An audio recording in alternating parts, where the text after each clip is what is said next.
You can hear me more and more and more. Good morning, everybody. How are you? Welcome back to the Nathan Ivey Show. One man, one microphone, one internet. I guess that works.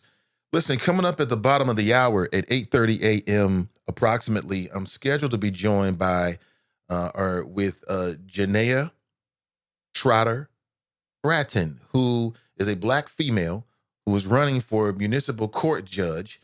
And of course, that election is coming up in just a few weeks in November. So here's a valuable opportunity to get a sense of where Janaea is on the issues, get a sense of who she is and what she wants to do if she is elected to become the municipal court judge. Now, of course, this seat is open because Fanon Rucker stepped down. He's working with the Cochran Group now. And we still yet to hear anything else. Think about that. That was coming up this Friday, 2 weeks ago. So what's up with that? We don't know. Listen, we'll find out together. We will find out together. Think about that. We still don't know. How is that? How does that work? But Janaea Trotter is my guest at 8:30 a.m. this morning. If you have questions, line them up. And you may hear me answer your question this morning. Now, along the way, I want to talk about numerous things, including what's happening here in the state of Ohio. Now, if you go back just a little bit, there was a shooting in Dayton, Ohio. You might remember it. It was a mass shooting that took place in Dayton, Ohio. You might remember it. And in the wake of that, our Republican governor, his name is Governor Mike DeWine. He's the shortest man in Ohio. I mean, Mike DeWine is so short that he almost looks like the body of a child almost. I'm just be honest with you. With this big old head, this big old super grown man's head. That's Mike DeWine. That's Governor Mike DeWine. I'm not making that up. I am not making it. Y'all elected him governor. I didn't vote for this fool. But anyway, Ohio just loves Republican governors. When are you going to learn that's part of the fucking problem here in Ohio? Why the worker man still has such a hard way of it. Y'all keep electing Republicans. Yeah, wake up. Anyway, Republican Governor Mike DeWine now, he was talking all this stuff about how we were going to pass background checks. He's got this plan called Strong Ohio, right? The Strong Ohio plan. He had all the mayors and the chiefs of these particular cities, our mayor in Cincinnati, John Cranley, along with the police chief in Cincinnati. They actually, they didn't fall for it, but they actually, I believe, went to Columbus. They had a big meeting and all this kind of stuff. You notice not a whole lot of chatter came out of that. And so Mike DeWine has now unveiled his Strong Ohio plan. This is the plan that's supposed to keep us all safe. And it includes some numerous things. Among the things that it includes is it would increase penalties for anyone, that provides a gun to someone who is legally prohibited from having one. It would also require that certain types of protection orders and arrest warrants be reflected in state and federal law enforcement databases to ensure more accurate background checks. How do you feel about protection orders and arrest warrants being reflected in state and federal law enforcement databases? I mean, at first glance, it's like, cool. Well, you look a little deeper, it's like, that could be problematic. Mike DeWine and his team consulted with city leaders and lawmakers from all over the state. He came in with this. But one thing that is suspiciously not in there, very conspicuously not inside of the plan, is the so-called red flag restrictions. It doesn't also include background check requirements for gun sales. So you don't want to do background checks at the point of purchase. What is the point? What is the point? So did the NRA, did the Second Amendment crowd get to Mike DeWine? Probably so. He probably had several high-profile meetings behind closed doors. He probably had several phone calls. He might have got a deluge of emails because they're organized. My buddy Joe Eaton with the Ohio Buckeye Firearms Association, you know, he graces up with a flow once or twice a year. It's been a while. Last time he had a problem keeping up with that nonsense with me, but it is what it is. They're organized. Let's say now, email, they're ready. So they probably hit Mike DeWine up with a deluge of emails and phone calls and had some high profile behind closed doors meetings with some, I guess, so-called important folks with the Second Amendment crowd. And this is what they came up with. What do you think about that concept, though, the whole red flag law, where if, you know, you're perceived a threat by some predetermined calculations, then you can be red flagged in the system where you can't have a firearm. You've never committed a felony. You're a law-abiding citizen by all accounts, but your family members or law enforcement or the psychologists at your kid's school have determined that you shouldn't have a weapon. Is that a good idea? Is that a good concept in your opinion? 513-873-7134. Also, Tammy Kemp has spoken. Judge Tammy Kemp. Sounds like a TV judge. Tammy Kemp, judge. I am the law. Judge Tammy Kemp. She is responding to her haters, you damn haters. And all the people out there, primarily black folks on the internet, are hating on Judge Tammy Kemp. How does she do that? Why she hugging him? Why she hugging her? I'm sorry. Well, Tammy Kemp was the judge that presided over the Amber Geiger trial, and she took particularly a lot of heat because afterward, she went up and gave Amber Geiger a hug and gave her a Bible and was consoling her. And the world went crazy. Everybody started criticizing, oh my God, Black Lives Matter. Black Lives Matter. That's another example. And Judge Tammy Kemp is here to say, mind your business, basically.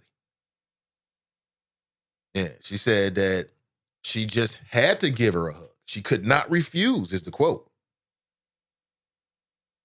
She could not refuse. Well, clearly she could have refused if she wanted to. Clearly. But I got a clip for you and also want to give you a few flows about that. She said, I had to extend compassion. All this compassion for a woman who admitted that she tried to kill the guy. See, people are getting this mistake.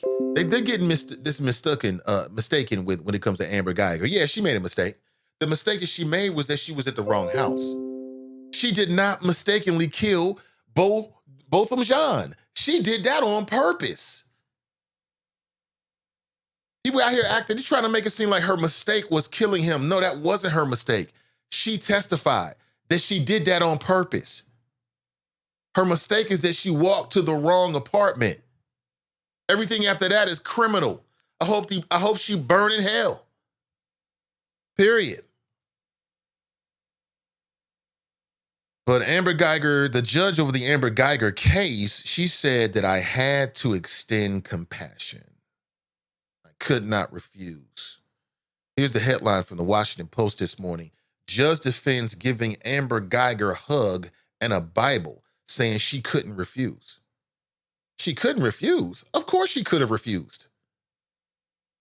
What is she talking about? Let me read directly from the article just a little bit and then I'll jump around. Judge Tammy Kemp was clad in black robes and seated at the bench in her Dallas courtroom when she reached for a tissue and wiped the tears from her eyes. Huh?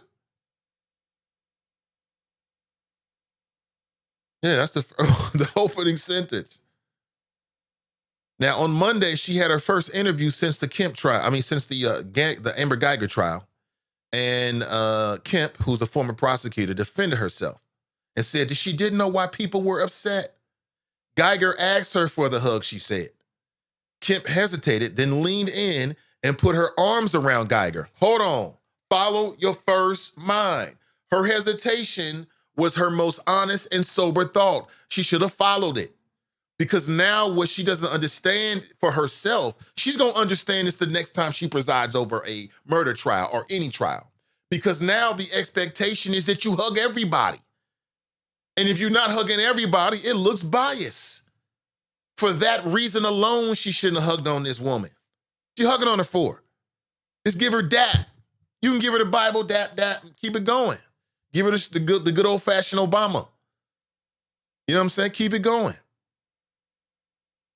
Following my own convictions, I could not refuse that woman a hug. I would not. And I don't understand the anger. And I guess I could say if you profess religious beliefs and you are going to follow them, I would hope that they would not be situational and limited to one race only. Let me start right here. Listen, this selective when you want to be religious and when you don't want to be religious in the courtroom shit has to end. Nobody cares about your religious convictions in the courtroom. I don't care. Oh, well, you in the separation of church and state, you're not supposed to bring that issue in anyway. Nobody cares about you being a Christian. So what? Big deal. Because that's not the Bible, the Christian Bible is not your guide in sentencing. It's man's law. So what is she talking about? Sure, I'm glad, like I told you before, man, I believe that, human beings should believe in something more than money, honey, than money, hoes, and clothes, all the nigga knows. I'll say that again. I believe that. But that don't mean that you get a chance to proselytize inside the courtroom. That's a no-no. No one cares about your religious beliefs. It's about how you should conduct yourself in the courtroom. So what that you're a Christian? So what you believe in God? So what? Keep that to yourself, Judge Kemp, on your personal time. This is the people's time. What is she talking about, yo? What is she talking about? I'm going to read this again. This is from Judge Tammy Kemp in an interview she did on Monday. Quote, following my own convictions, and see, that's where she's going to get herself messed up because now you got to hug everybody. And if you're not hugging everybody, the question is now is that you have some kind of insight or personal belief about the defendant. She set herself up for a rough ride. This ain't going to be the last time she's going to be in the media. The very next time there's a murder trial that she presides over, or anything that can be any way remotely called emotional, people are going to be judging her like, she ain't show no emotion for this black man. She sure did show emotion for Amber Geiger. That's what she did to herself. That's the reason why you ain't hugging defendants. You want to hug her? Go back into chambers and hug her where nobody can see. Nobody's going to say anything. Nobody's going to judge you. There's not going to be images on social media. What is she doing here? Let me read back. Let me read it again. Following my own convictions, I could not refuse that woman a hug. I would not. And I don't understand the anger. And I guess I could say if you profess religious beliefs and you are following them, I don't hope that they are not situational and limited to one race only. Now, my critiques had nothing to do with race. It's about how you should conduct yourself in the court. And nobody cares about your religious beliefs. So what? There's people out there that are atheists. They still deserve to have a fair shot in the court system. Kemp saw a woman changed, she told the AP. Changed from what? A woman changed from what? Exactly. From the racist that was making jokes about dead civil rights leaders that walked into the wrong apartment. I think she was high on something. I don't care what the toxicology report says. Walks into basically a B&E, she breaks and enters into another person's home and shoots them. Doesn't give them a chance to even say other than 3 words, hey, hey, hey, and then murders them. So that's what she changed to what? Kim saw a woman change, she told the AP. Someone who might seek God's forgiveness if she knew where to start. and if she had a Bible on her own. I'm not concerned about her seeking God's forgiveness. So what? What's that got to do with anything? I'm struggling to understand. Quote, she asked me if I thought that God could forgive her, and I said yes. Why is she asking you? You ain't no closer to God than she is just because you're a judge. You don't know God, if there is a God, whatever God's name is, better than the next human being. You're no better than her in God's eye. What the fuck is going on? It's nuts. This is crazy. And apparently she responded, yes, God can forgive you and has. How does she know that? Man, y'all need to stop speaking for G-O-D. You don't know what G-O-D is really thinking. You only think you do because it gives you some kind of control over the universe. You don't have any control over the universe. Stop it. Humans, man. Very unstable creatures. That's what we are. These humans that profess to know God, they just kill me because you don't know. You think you know, you hope you know, but you really don't know because you ain't never met them. Stop that, man. Stop it. Stop it, stop it, stop it. You don't know. You think you do, but you don't really know. Okay? Listen, before we get any deeper in the show, today's show is brought to you by the First Lady's Health Fair. It's coming up this Sunday, October the 13th.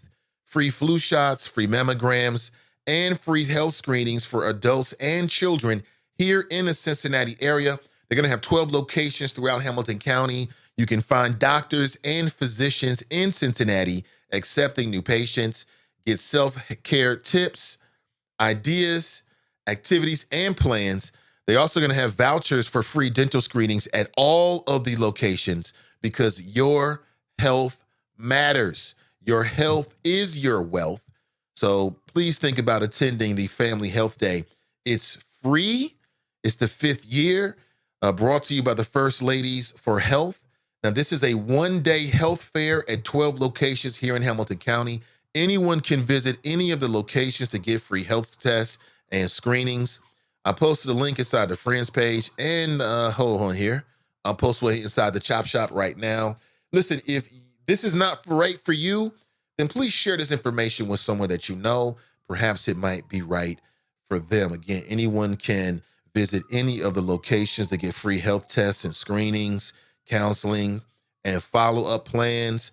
Insured and uninsured persons with any pre-existing condition can visit a participating location and receive confidential testing, diagnosis, and recommendations for healthy living. Among the services that will be offered are screenings for HIV, which is on the rise here in Hamilton County. Yeah, Magic Johnson's looking fit. When Magic Johnson's in the news, nobody's talking about HIV. They're talking about the Lakers, right? You know, we don't talk about HIV anymore. We're on to the other disease. We're talking about vaping. We're talking about opioids. HIV's on the rise. I think it's because of the lack of education, quite honestly. You still got people with these puritanical views like, you know, I don't want to teach my kids about condoms.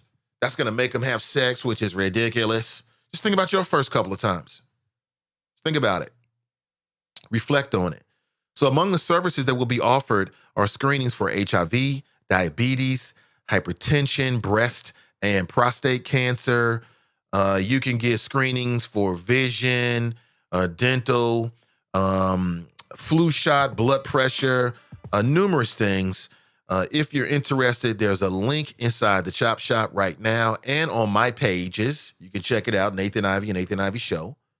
Again, it's a one-day event. All of the health screenings and the participating locations will be open this Sunday, October 13th. And again, if it's not right for you, I'm sure it's right for someone that you know. Please share it with them so we can be healthy.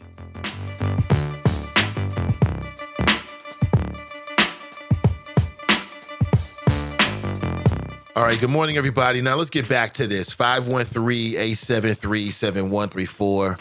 I'm breaking down this Tammy Camp. Would you like to hear the actual interview? Enough of me, right? You want to hear directly from her. I'll play it for you in just a sec, but I want to set the tone here.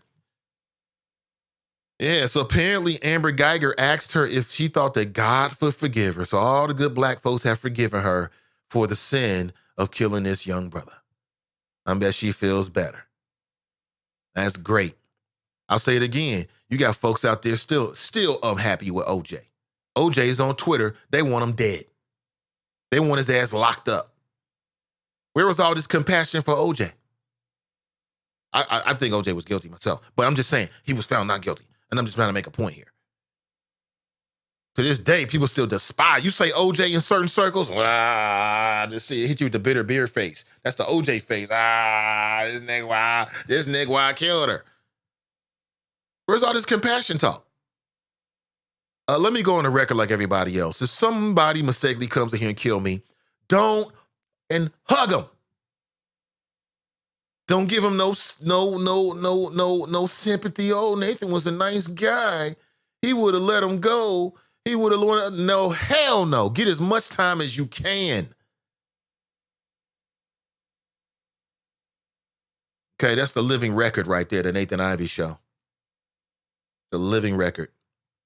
It shows the living record. Now, coming up at 8:30 a.m., I'm scheduled to speak with Janaea Trotter Bratton, who's running for municipal court judge. But back to Judge Kemp, she might end up on TV. What's the odds of her ending up on TV? What's the odds? Fame is the odds guy. What's the odds, Fame, of her ending up on TV? You can just text it to me,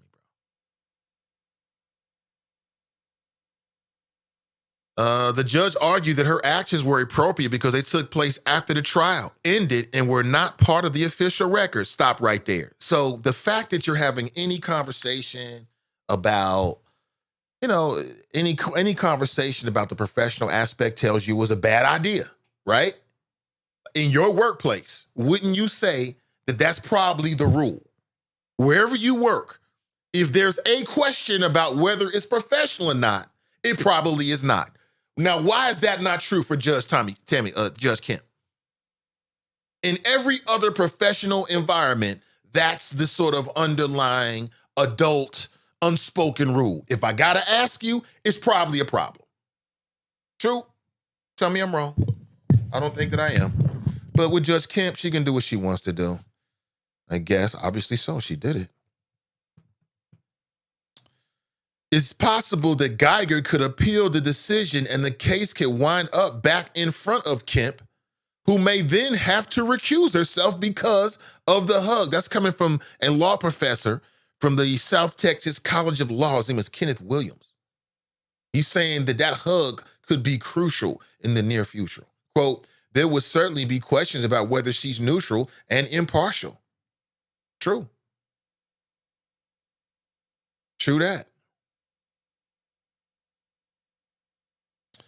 You can have mine, Kemp told Geiger, handing her the book. I've got 3 or 4 more at home. 3 or 4 more Bibles?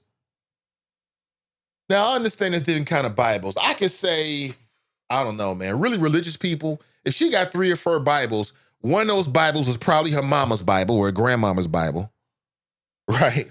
It's all tattered up. One of them was probably a student Bible that kind of like breaks down in the margins and gives you some explanation of the scripture and stuff like that. I've got a student Bible, and most people do. And then you got your go traveling Bible, and then you got your backup Bible. So that explains why one person should have 4 Bibles, in case you needed an explanation. That's why. One of them never opens. It's just like you pull it out in real tough times and you just touch it because your parents used to or your grandparents used to or something like that, right? Tell me I'm wrong.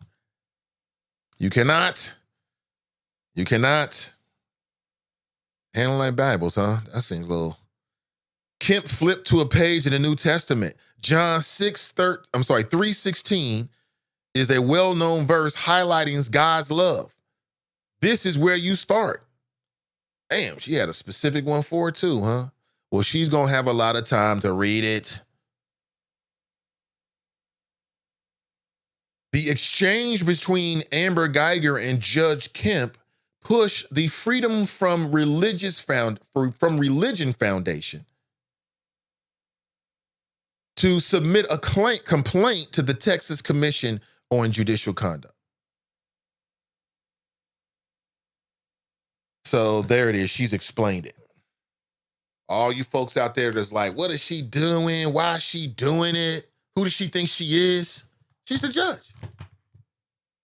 She did it because she felt compelled to do it as a Christian.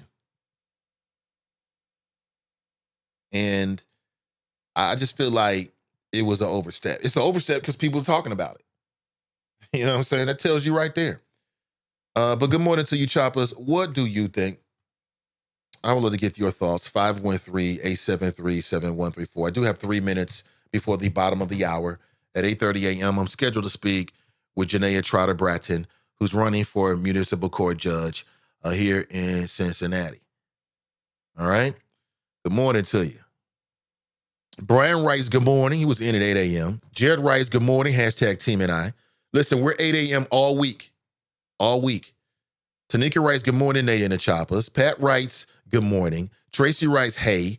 Mike Davis writes, rise and shine, young stars. Hey, Mike, I'm going to reach out to you, man, so we can get that popping. I've been a little bit busy, so I appreciate your patience. CG Dub writes, good morning, Choppers. Deborah writes, good morning, Naya and the Choppers. Hey, Renee's in the house. She writes, good morning. Good to see you, Renee. Mason Marlin writes, morning, Naya and the Choppers. Hashtag whistleblower2. Hashtag Ukraine in the membrane. That is a great line right there. Ukraine in the membrane. Sidebar, here is a 29 minutes ago, Tracy Hunter posted on Facebook. Good morning, gods and friends. This morning I was blessed to return to 6 a.m. prayer with my congregation for the very first time since my unexpected and sudden release from jail this past Saturday, October 5th. I am proud of my Western Hills BIC church family who continue to daily pray together, even in my absence, as they have been doing for years. There's a little sidebar here, a little tangent. This is Tracy Hunter, 29 minutes ago. She's got a message for the Black community here in Cincinnati. She writes, the cruelty, abuse, and disrespect that I have experienced as the first Black juvenile court judge of Hamilton County for standing against an inequitable and racially oppressive system that harms our children and families is beyond unspeakable and unimaginable. But my spirit, while bruised, is not broken. I remain resolute with my God, that my God will eventually expose and avenge every evil committed against me. Therefore, I will continue to stand as the word of God commands until righteousness prevails. Damn, so Tracy Hunter has something to say this morning. Very interesting. Okay, we're taking a call here. Good morning to you this morning. Hey, good morning. Welcome to the Nathan Ivey Show. I'm doing great. Hold on one second. I think that's Janaea. I'm effing up over here. Let me get Janaea connected. Hey, good morning, Janaea. Is that you? Good morning, it is. Hey, Janaea, good morning. Good morning. Janaea Trotter-Bratton is on the line with us, everybody. She's running for she's running for municipal court judge. Janaea, thank you for the time this morning. No problem. Thanks for having me. Absolutely. Well, let's get straight into it. Let me put my notes up here. I want to make sure. Let's get straight into it because I want to get a sense of giving people a sense of who you are if they don't know you and what you value and what we can expect from you if you are elected. And that election is coming up in November, right? So what is that? A month away? Less than a month. 28 days. 28 days. Okay. Yes. Well, first, let me start with this. How did you get your name? Because I thought about it. You're the only Janaea that I know. So I got my name. My mother lived in California, and she was watching Wake Up San Francisco or something. And someone had the name Janaea. And she decided if she ever had a daughter, that's what she was going to name me. And several years later, that's what happened. Okay. I never knew the story, huh? I love my name. Have you ever met another Janaea? I have met a couple. It was actually been through Facebook. Like, people have inboxed me like, oh, you have my name. Many people don't have my name. So that kind of thing. but Okay. very few people, which is good because it's a good ballot name. People know who I am when you meet me. So. Absolutely. Absolutely. So, did you grow up here in Cincinnati? What's your background? I did. I grew up in Cincinnati. I went to Winton Woods High School. I left and went to the Ohio State University for undergrad. Then I went to NKU Chase for law school, and then I moved back to Cincinnati, and I've lived in Bond Hill for the past 10 years. Okay. So that's kind of a recap. Okay. And for folks who don't know, like, your professional background, so have you been working in the community? Like, tell us some of the things you do in the community you've been doing and some of the work you've been doing. So I started my career out as, well, prior to being licensed, there's like a lull period of several months before, from when you take the bar exam to when you actually get to practice or get your license. And I started out working at CMHA as a hearing officer.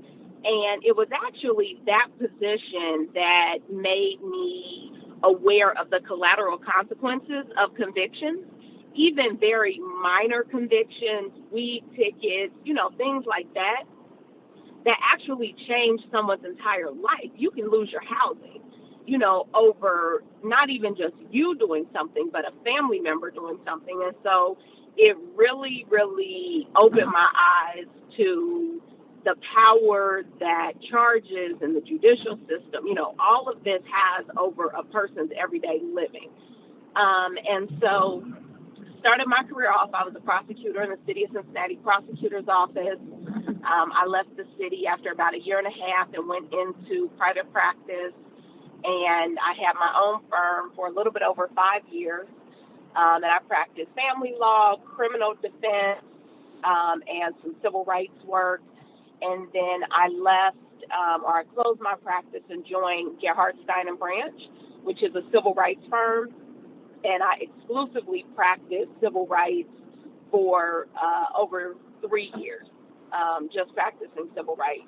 And that was probably the most rewarding part of my career ever to date. And while I was doing that, I've always been active in the community. A lot of people know I ran for prosecutor in 2012. And when I ran for prosecutor, it was the same reason that I'm running for judge, was to improve the administration of justice in this county, period. And it can be done if we elect the right people. But, a lot of times we get what we've always got because we do what we've always done, which is either, not vote or not educate ourselves about who we're voting for. And so that over the past 6 years plus has been, my goal. I've been in the community council meetings, talking to people, trying to really educate people on the importance of judicial campaigns and how a judicial candidate can really, really change someone's entire life. And we think about, policies in our system and, the bail system and how that starts this kind of perpetual cycle. And all of that is up to who we elect. And so for me, that's been kind of my work, is improving the administration of justice in this county and allowing people to see the effect of their elected officials on their everyday life. And that is so important. Speaking with Janaea Trotter Bratton, she's running for municipal court judge. Is that District 1, Janaea? It is. It's District 1, which is Avondale, Evanston, Corryville, Clifton Heights, the West End, Millville, North Fairmount, Mount Auburn, East Walnut Hills, downtown over the Rhine, Pendleton. Did I say the West End already? I did. Parts of Westwood, Roll Hill. Yes, there's like an east side. Mm-hmm. Yeah, east side of Westwood, Villages of Roll Hill. So it encompasses a good number of neighborhoods. And quite frankly, when you look at the statistics in the system of, where people come from that are entering the system, a lot of people are in this particular district. And so there should be a vested interest in getting out to vote. And unfortunately, we looked at the early vote numbers yesterday for people who had who had requested absentee ballots from even 2017, and it was down 17% for the first day. Now, we still have time to improve it, but I think people really, really need to understand that every election matters, because every election you're putting someone in a seat that affects your life, your family's life, and you don't want to wait until you get in front of someone hoping that you had a fair judge when you had the chance to elect one. Speaking with Janaea Trotter Bratton. So 2 questions, Janaea. One, and they're interrelated. So 1, do you believe that Black people get a fair shot in the judicial system? And then 2, if you're elected as municipal court judge in District 1, what does that mean for Black people that live in that district? So I do not believe Black people get a fair shake in the system. I think that the numbers show it, so I don't even have to think it. The numbers show it. I think that one thing that we can do to improve that, and I don't want to get off from your other question, but what we could do to improve that, again, is to elect judges, and this is how Black people could be affected by me being in that seat, is I will track my data, because I think it's very important. Even as Black people, we can have implicit biases. There was like the Harvard implicit bias test. And when Black people took it, their numbers of bias against Black people was similar to that of white people against Black people. And so I think tracking your numbers and having that data, you can't deny data. So if your sentencing, if your acceptance of reductions and things like that are disparate between Black and white people, then there's an issue there. But if we ignore it or we don't check ourselves, nobody else is going to do it. And that's why we've had this problem going through year after year after year, when you see, one person getting probation for something and somebody else who is no more of a threat to society being put in jail. And so I really, really think tracking is important. And when I ran the Judicial Committee, I asked all of our judicial candidates from the Democratic Party, would you agree to tracking your cases?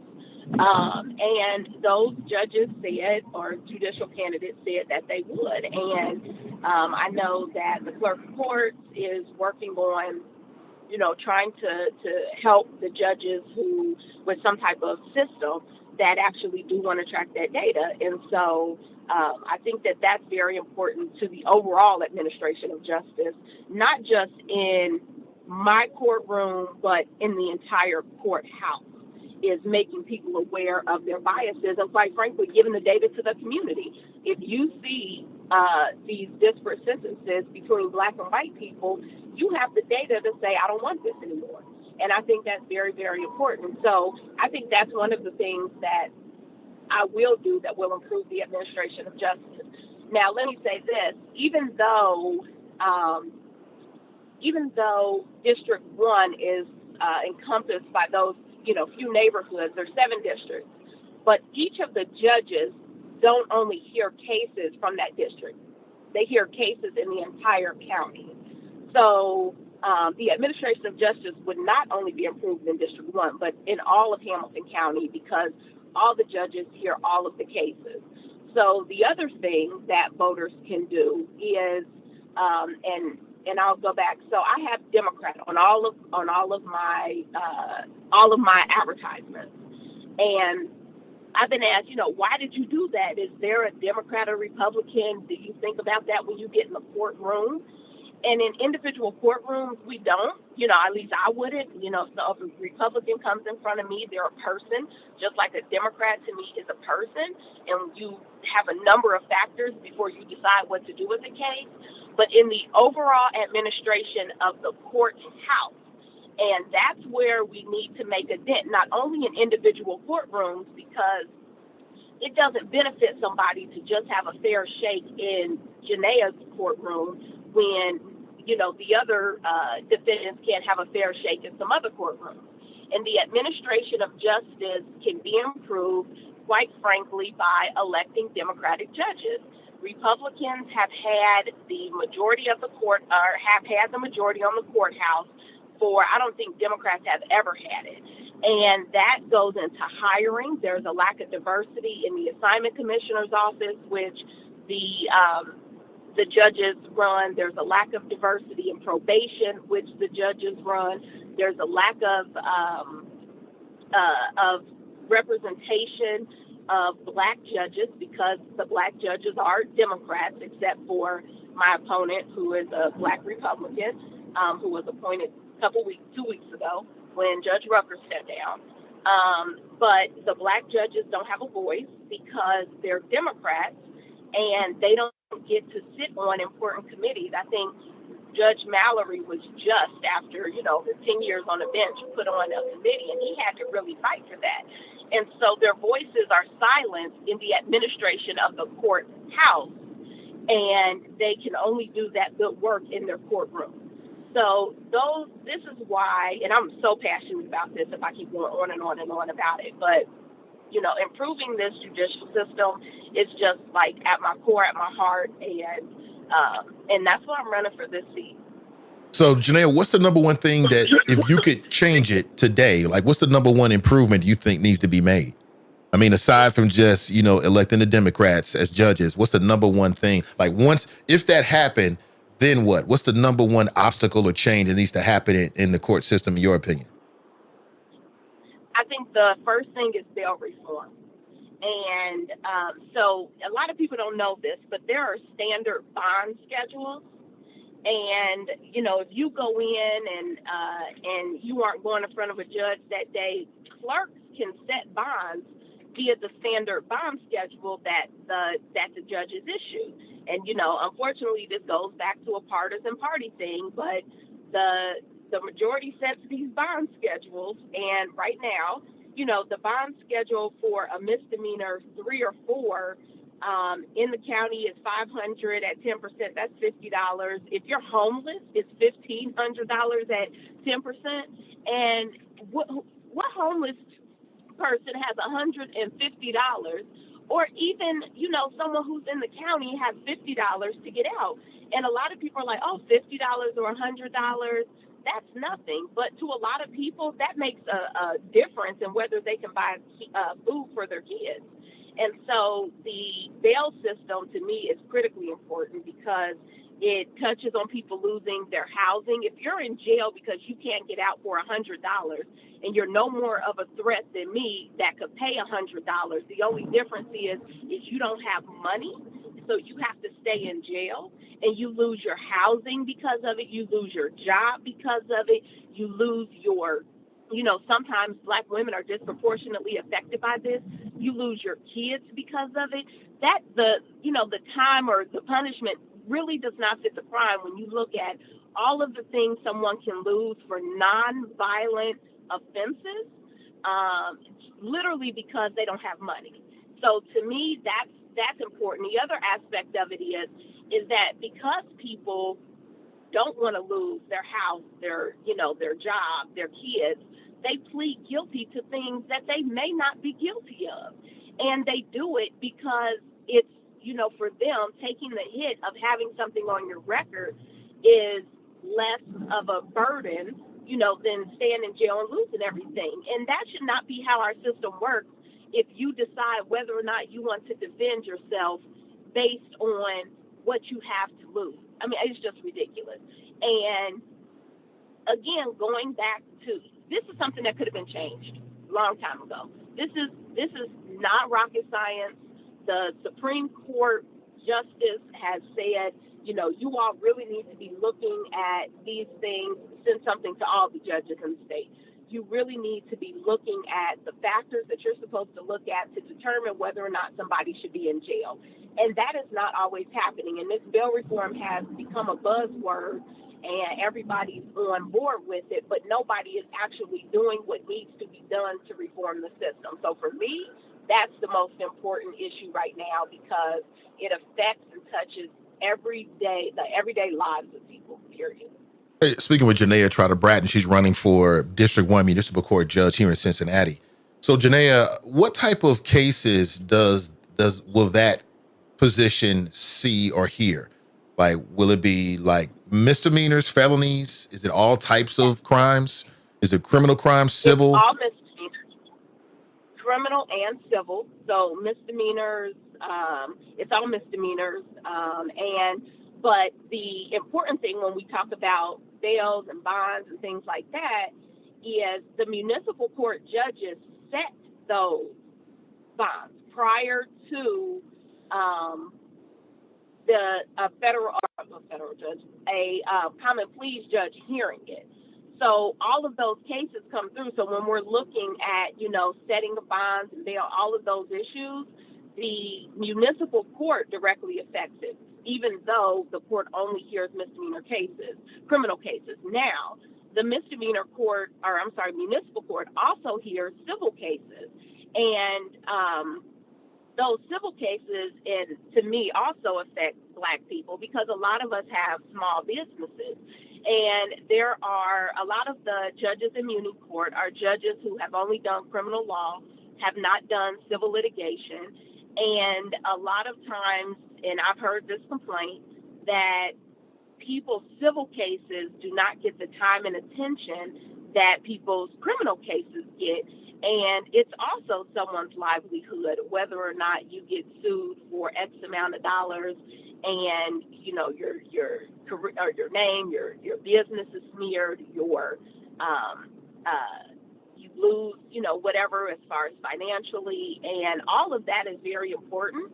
And you shouldn't have to own multi-million-dollar business for someone to recognize the value in what you own and give it the time and attention that they would of someone who does have a multi-million-dollar business. Because for us, our small businesses are our multi-million-dollar business. That's how we take care of our family. That's how we build our communities. And it deserves the same time and attention. So luckily, I have all of that background. I practice civil law. I practice criminal law. I practice in state courts all across Ohio. I practice in federal courts across Ohio. So I think that I'm the best person, to do this job that for the seat that Judge Rucker vacated a couple weeks ago. So let me get into a few more questions. You're speaking with Janaea Trotter-Bratton. She's running for municipal court judge in District 1. What's your opinion of the Tracy Hunter case? Do you think that she deserved what happened to her? And if she didn't, who do you blame? What's your take on it? No, I don't think she deserved what happened to her. I made a Facebook post about this, and I said, no matter what you think the alleged crime itself, which, there's no evidence that has ever been presented. And so that would suggest that she was guilty of the crime. But there also is another aspect of it when we look at why we incarcerate people. And Judge Hunter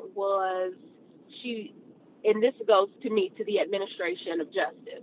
She was out on bond for several years. She gave back to the community. She continued to preach. She continued to volunteer. She continued to be a good citizen. She didn't get into any trouble.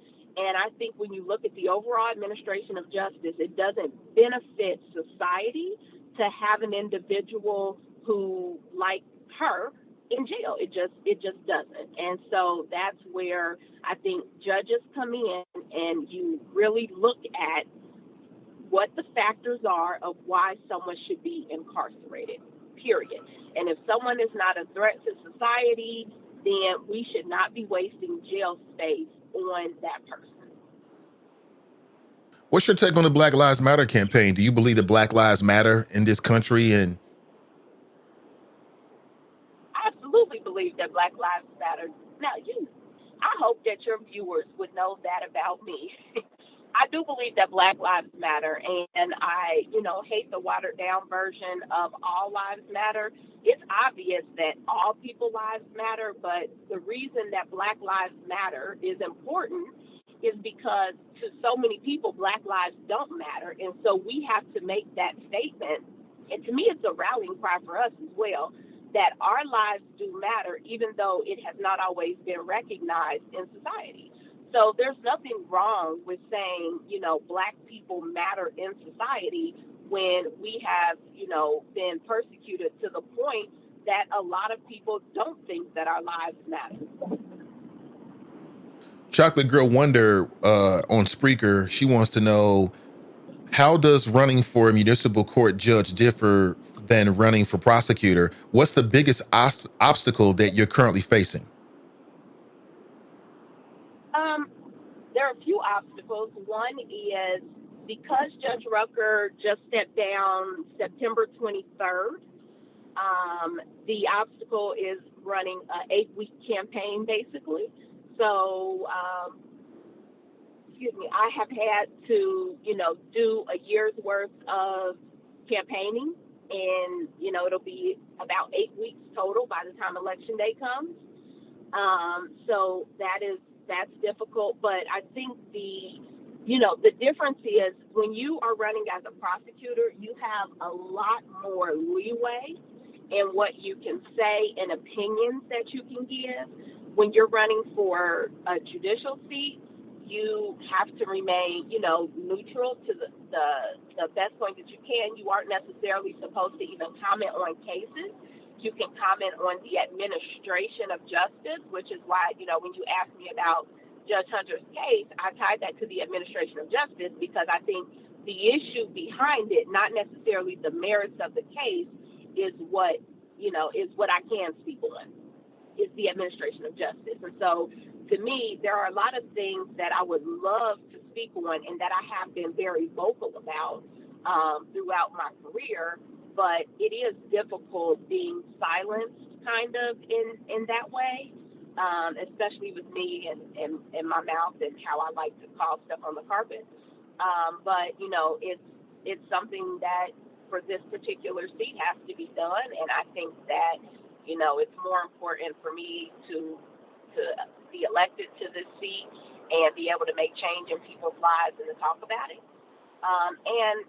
The run from the prosecutor's office, I had a candidate that had, or an opponent who had, great name recognition. Here, my opponent definitely doesn't have the same name recognition that Dieter's had. But the fact of the matter is that Judge Rucker he stepped down September 23rd. Governor DeWine appointed a black woman who was a Republican the 25th to, the day after, or, the Monday after Fanon stepped down that Friday. And she's running as if she has held the seat for years. She said, keep me as the judge, and not revealing to anyone she's only had the seat for 2 weeks. And also not revealing that she's a Republican, even when people flat out ask her, what is your political affiliation? So, I think that game that, is being played now is put black people up against black people. As far as Republicans and Democrats, even though there were open seats that Republicans could put their candidates in, because we have a Republican governor who can appoint. There's one district in particular that was an open seat, and if, they really value diversity on the bench, they could have put the black person in the open seat, but they haven't. And so I think that is an issue, is really educating voters on why political party matters in the administration of justice of the courthouse, not the courtroom. I don't think any of the judges in that courthouse are looking at somebody, you're a Republican or Democrat, I'm going to treat you differently. But when it comes to setting policy and in the administration of the court, it does matter. So education is huge, and, condensing a campaign into 8 weeks is really huge. You have to raise money and spend it and reach voters, all in 8 weeks. And quite frankly, that's difficult. But, if anybody can do it, I think I can. Well, Janaea, I wish you the best. Thank you for coming on the show, spending some time with us. Perhaps we can catch up like right before the election and maybe chat a little bit. I'm not sure what's going to happen between now and then, but it's going to be really, really interesting. And we'll catch up with you real soon. Anything, last things you want to share with the audience? Yes, vote, vote, vote, vote, vote. It matters. It matters so much. It really does. There are, even outside of District 1, multiple contested judicial races. You have school board races. All of these races touch on your everyday life. and, vote. And I personally asked for you to vote Janaea Trotter Bratton for municipal court judge. So thanks for having me, Nathan. Absolutely. Take it easy. That's Janaea Trotter Bratton, and she's running for municipal court judge, District 1. And hopefully you got a sense of who she is. I tried to approach it as if I didn't know her, just to get, because I don't want to make any assumptions out there. Sometimes we can make assumptions that like people know you, people know her. I'm very friendly. I'm very aware of Janaea from old days in radio, in commercial radio. So I wanted to make sure we got a chance to at least check in with her and ask her about some of these things. I'd be remiss in my duties if I don't ask every candidate, especially judicial candidates, black females, about Tracy Hunter. And a lot of those questions you heard me ask her, I'll ask her opponent as well, which I think is fair. But there may be some questions in particular that are unique to each and every candidate. So thank you for Mason Marler writes, Racker. CG Dub writes, is there a website available? And I believe it's JanaeaForJudge.com. JanaeaForJudge.com.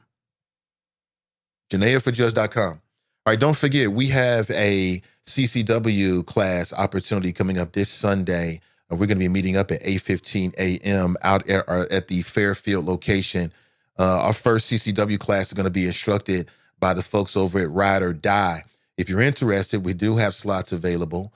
It'll be a $90 charge, a special rate for the Nathan Ivey Show listeners. What does that get you? That gets you everything you need. That gets you the classes. If you don't have a firearm, don't worry. They are going to provide a firearm. I believe they'll bring two types of firearms, a revolver and an automatic. If you're interested, as I said, just let me know. And how you let me know is you Cash App or PayPal. And again, they're willing to accept a partial payment. So if it's kind of like a $45 now and then the day of, you would Cash App or PayPal them the other $45. $90 in total. The class is a total of 8 hours. 4 hours instruction, I believe, is in the classroom. The other 4 hours is out on the range. Why are we doing this? We're doing this because I believe in personal protection. I believe that black people should fully exercise the Second Amendment rights and be articulate and intelligent about how we're doing it. That's what I think. And distinct to your particular state, the world that you live in, and the laws that control the world that you live in. I think it's all very, very important. So if you're interested, please let me know. And I'd like to get a good count, at least by Thursday. What is today? Tuesday, Wednesday? Today's Tuesday, actually. So that gives us a couple of days if you're interested. And if you miss out on this one, we will hold another one. Now, the next class after this in November is going to be a tactical class. It'll be a tactical class. It'll be outdoors, okay, at their outdoor range, okay? So weather permitting. So if there's ice and snow, nah. If it's super near sub-zero, nah. If it's a little bit cold, well, that just takes you back to being a kid. You know what I'm saying? Playing in the backyard, playing Kill the Man, having fun. Only we'll be doing it for a reason. And the reason is my ethos. This is my personal ethos when it comes to personal protection and CCW and all that stuff. Real simple. I'd rather I'd rather have it and not need it than need it and not have it. It's real simple. Put that on a t-shirt. Okay? There's not a human being who heard my voice who disagrees with me. I know you agree with me on that. So we got an opportunity this Sunday, and we're going to do it rain or shine. So I'll be a part of that first class as well. Now, the plan is that it doesn't have to be a one-time thing. If there are other people, let's say later in the year or early next year, they do have some indoor facility available to them. That'll be probably on like a Saturday. I'm not sure. Kind of remembering some earlier conversations I had with Forte. These are black instructors, former police officers. They're going to give us a sense on how to deal with these kind of things that we see in the headlines so that you can return home to your family and kiss the people that you love and eat dinner with them and enjoy your favorite TV shows with the people that you love and continue doing that. And despite your religious beliefs, God or guns, which offers more protection? You have to make your own decision. I think it depends on what the opponent is. Spiritual opponent, give me God. He's out in the streets, give me a gun. Real simple. And if you're interested, I've got an event page that's circulating. It's inside the friends page on my page. Let me know. Let's do it together. Let's do it together. Mike Davis writes, Sonny's Barbershop needs a yard sign. Somebody else said that they need a yard sign. That's great. That's great. So Janaea, people know Janaea. Again, there's a lot of people that don't. So I want to approach the interview as if, there's to let her fill in the blanks. She's the candidate. And I think she did a good job at that. And then the Black Lives Matter question, believe me, there's people that get tripped up on that. That's a value question. That's a value question. For me, it's easy. Absolutely, Black Lives Matter. No doubt. Now, America may have a problem with it, but in my mind, they do matter to the point where I'm still mad at Amber Geiger's judge and the crazy stuff that she said. But enough of that. Let me go straight to the phones. I got somebody on the line here. Let's go straight to the phones. Good morning and welcome to the show. Good morning, Mr. Ivey. This is your West Side Connection, Drop Squad 52. How are you doing this morning, sir? I'm doing excellent. What's going on? Great to hear. I know the topic this morning is more local, but it does have a national connection. And I was listening to Judge Trotter. I wish her the best in her election. And I would just like to point out that during Barack Obama's last presidency, he left 100 federal judge vacancies open for the next president, which he left, and a lot of people. He left, yes, or he was forced to leave them open. Trust but verify, Mr. Ivey. I mean, that's why you're the host and I'm the caller. It is a fact that 100 vacancies were not filled by the Barack Obama administration in 2015-16. So the judge, she mentioned that fact, how the elections of President Trump, the election of the new governor in Ohio affects these appointments on the bench. Now, these are federal judges, and she was kind of breaking things down of what judges hear certain cases, but most murder cases are state cases.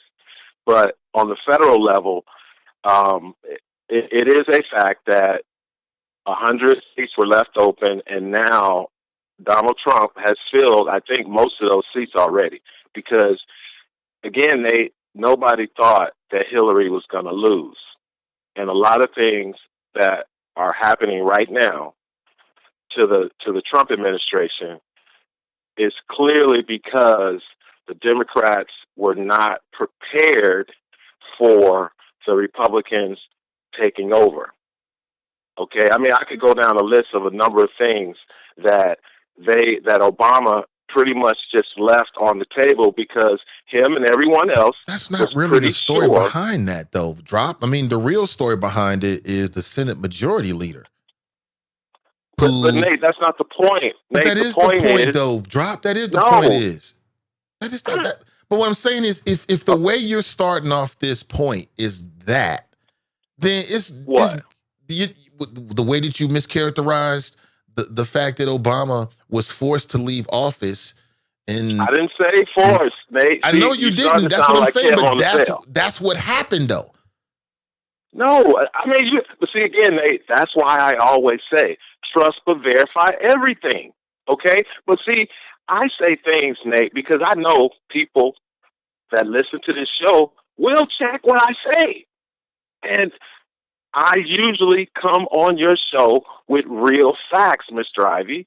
So all I'm saying is elections have consequences. But when your party doesn't emphasize the importance of the president selecting judges to appoint on the federal and at the next level, the circuit court, you know the different levels of the appointments that the president can make.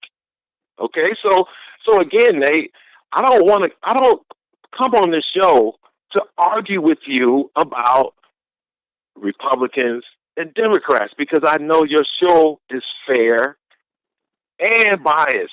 I know which way you lean. So I'm putting this stuff out there because I know people listen to your show. and people want to be informed, because even Ms. Trotter mentioned it herself, how it is so important to, one, first register to vote, and then to vote. Because when you register to vote, you put yourself in the pool to be called for jury duty. Okay, so, and you can't just assume because a judge is black that they're Democrat. You just can't, and you can't assume that just because a judge is Republican that they're going to be white. And she made that clear today on your show, Mr. Ivey. So it all comes down to what I always say.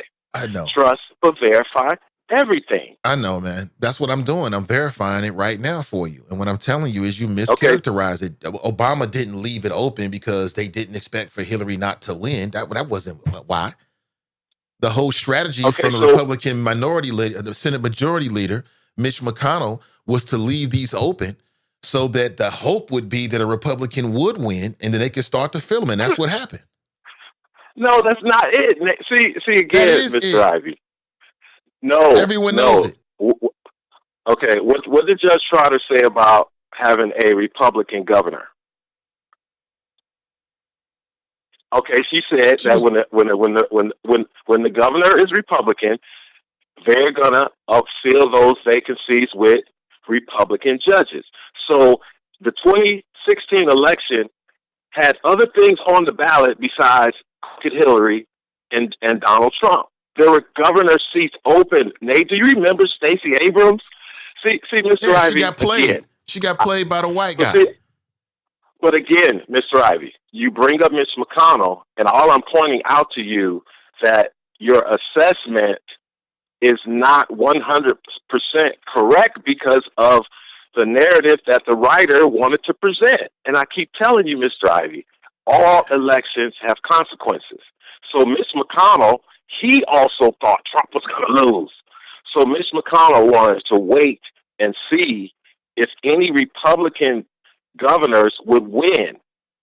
Because when the Republican governor wins, okay, and Obama has a federal judge vacancy in that state, Mr. Ivey, he's not going to get approval from the other judges or the other important people in that state because you have a Republican in that seat. And if you look during Barack Obama's presidency, Mr. Ivey, okay, there were, I think the highest number was, there was like 36 Republican governors across this fruited plain we call the United States of America, Mr. Ivey. So all I'm saying, Mr. Ivey, is the bottom line is a lot of people were upset with Barack Obama because he didn't figure out a way to get those seats filled with his judges, even though it was a Republican state run by a Republican governor. Because even Judge Trotter said, some of these judges are being appointed, they're black, but they're Republicans. So, again, Mr. Ivey, trust but verify. You know, I just put out information. It serves me no purpose to get on here like Black Lion talking about irrelevant stuff to the black community. Okay, this stuff is important, but see, the Democrat Party, what are they campaigning about? Free college. I mean, Nate, it's just sad to sit back and watch it because now I can see it for what it really is. When in the past I did not see it with this clear vision. So all I'm saying, Clear Mr. vision, Ivey, huh? That's hilarious. Oh, you laughing at me now? You laughing now? Clear you vision. Laughing because I'm an informed black man that happens to be of a different point of view on some issues. Not all, Mr. Ivey. We agree on a lot of things. But it's when I point this stuff out like this. Okay. Okay. So maybe you're talking about state. Maybe you're talking about state judges, and I was referring to federal judges. But Mr. Ivey, again, my whole isn't that point what you is meant, though? I mean, those 100 plus judges that were open, you were talking about state judges because the articles I've read were about federal. Federal judges are in every state. You're completely wrong then. Then you are completely wrong. Oh, okay. Well, I'm just telling you. Maybe. What am I wrong about, Mr. Ivey? You mischaracterize the context and the reason as to why those spaces are open, why those federal judgeships are open. They weren't open because Obama thought that the next judge was going to be a Democrat. That's ridiculous. No, I didn't say that. See, again, you're twisting what I say. That's what you implied. That's what you said. You said, oh, they thought that Hillary was going to win. Nobody thought she was going to lose. That was the point you were making when you made that statement. But no, it was in context when you brought up Mitch McConnell as the reason why Obama couldn't appoint the judges. And I explained to you why, or a possibility why, Mitch McConnell did what he did. And again, it's a possibility in another universe, but in this universe, we know what happened. It was Mitch McConnell and the congressional Republicans. They hatched this plan to try to reduce the impact that Obama was going to have. So they did what they used every legal maneuver and maybe some underhanded tricks that they had at their disposal as the Senate and congressional leadership to stonewall, just like they did with. What you mean, See, there you go, man. I can't even talk sense to you. Okay. I refuse to talk sense to you doing that underneath me. Mitch McConnell did not become the Senate Majority Leader until 2012, Nate. Okay, prior to that, I keep telling you, Mr. Ivey, Barack Obama, again, he was the president. He was the one who chose to use his political capital in his first term, toward Obamacare. 2010, that's when it all started. He loses control of the House in 2010. Then in 2012, re-election time, guess what? He loses the Senate.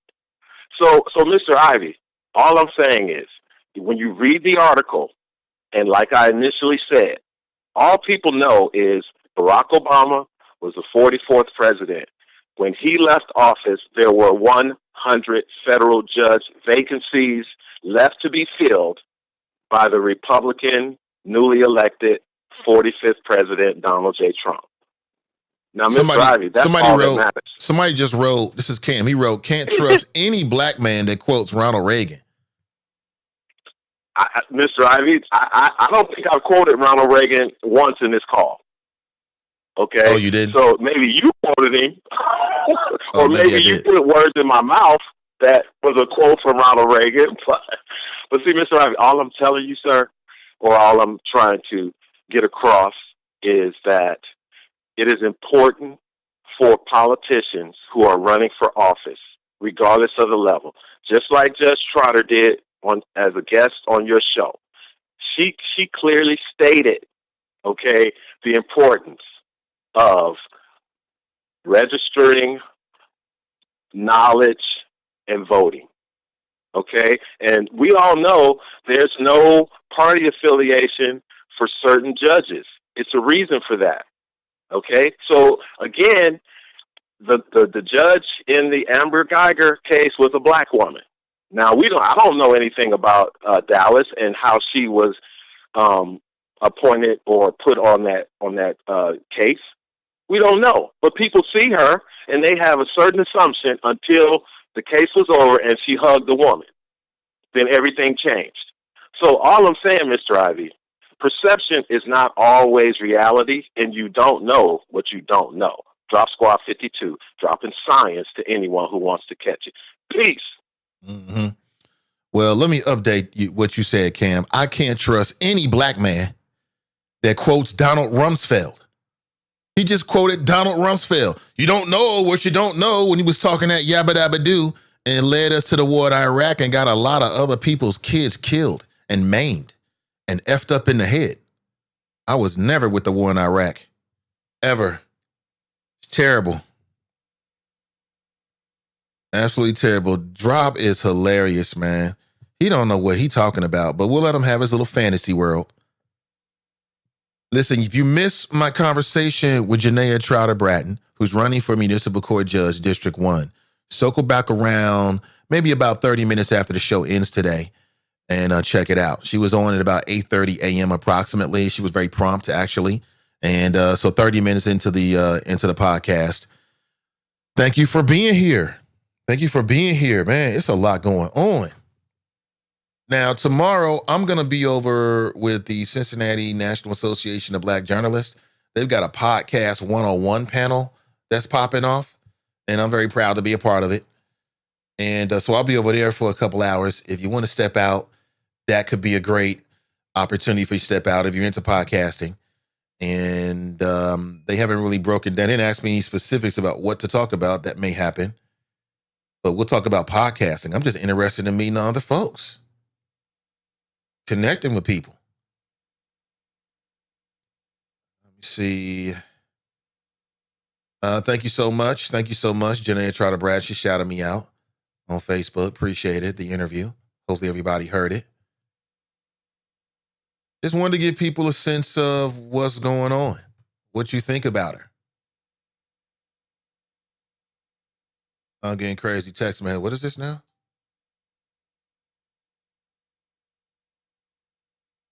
My phone is just, I'm just not good with phones, I guess, man. Or I think I got a bad phone. You ever get a brand new phone and then like within the same day it does something? You're thinking, that's not what a brand new phone should do. So within the first day of me getting this so-called brand new phone, it was just slow. You know, it was like it wasn't computing fast enough. Like I was on Facebook, then I wanted to jump on YouTube, then I wanted to send an email, then I wanted to send a text, then I wanted to watch a video, and it just didn't do it fast enough. We all got a ADHD, something like that. Whatever the acronym is. I never said I was perfect. So you know what I'm talking about. Oh, man, I'm living that digital lifestyle, man, 24/7. Oh, thank you so much, Renee. Appreciate it. Wake up, Cincinnati. Appreciate it. Good morning to you, 513-873-7134. Now, I want to play for you something that is a very serious topic. It's connected to what we were talking about earlier when we were talking about, well, actually, let me go back here because right before we talked with Janaea, we were talking about Tracy Hunter. And if you follow her on Facebook, you should just go over there. They're having something going on Saturday at 2 p.m. A coalition for a Just Hamilton County is sponsoring a benefit at New Prospect Baptist Church. She says she's going to make an appearance there. She's got a Tracy Hunter Legal Defense Fund.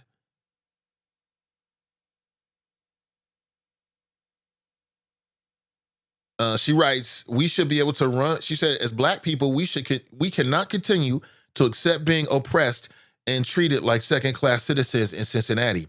We should be able to run for public office and win an election without having to sue to count votes, as I did, then face the brutality I faced just for standing up to those who stole my election. I mean, all that part is true. See, that's when I started to understand and pay attention to Tracy Hunter. And I'm like, wait a minute, what's going on with this? And it just seems so political.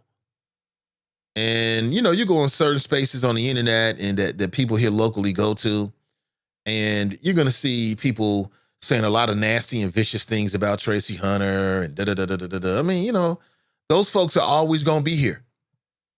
They're being slowly outpopulated, though.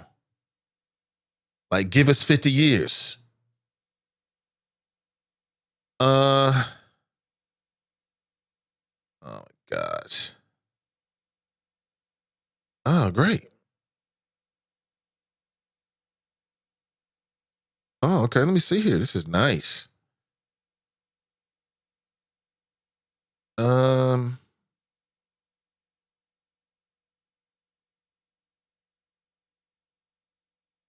don't know why she keep doing. I don't know why she keep doing this.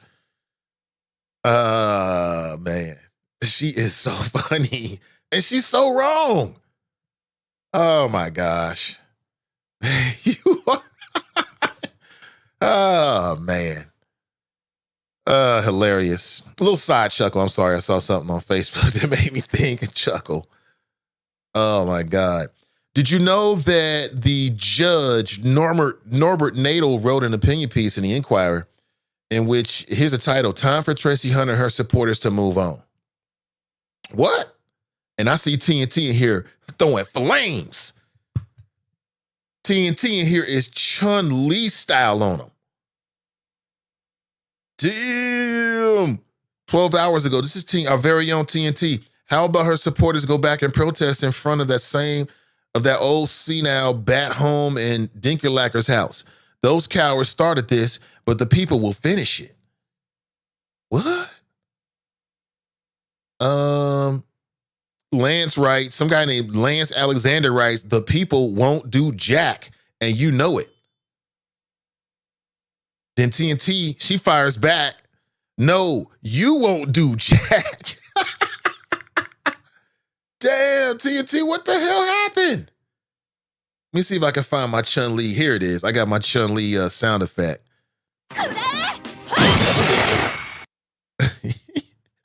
You know what's so funny about that? Because if I remember correctly,